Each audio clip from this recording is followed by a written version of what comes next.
10 years ago, 3 people died and more than 200 were hurt when 2 bombs went off at the finish line of the Boston Marathon. Gosh, we remember that. On Saturday, hundreds were together to mark the day that changed that city forever. And today, 30,000 people will run in the 127th race.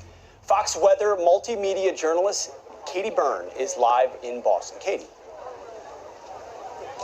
Good morning, guys. Yeah, hard to believe it's been 10 years since then. Many of the runners, spectators, volunteers you're going to see behind me are here in honor of those victims. And you can see it's starting to come alive here this morning. People are showing up. This is where a lot of the runners will be able to drop off their personal belongings before they start the race. They'll take separate buses over to the start line, which we know is pretty far from where we are. And you can see it's kind of off to a damp start today. A lot of people in ponchos, they've got their hoods on. The pavement is even a little bit wet, but runners tell me they'll take this over the record heat we just had. Still, some are telling me today's humidity isn't ideal. Runners I spoke to are on the lookout for salt tablets to help them stay hydrated amid the humid conditions.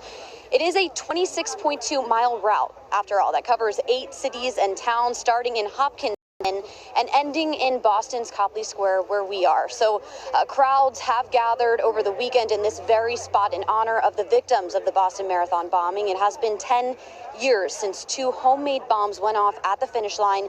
Many now run in honor of them. Some survivors are in the race too. First up will be at 9 o'clock this morning, the wheelchair division, and then at 10 o'clock, runners will start in waves all throughout the afternoon before ending in this very spot at the finish line.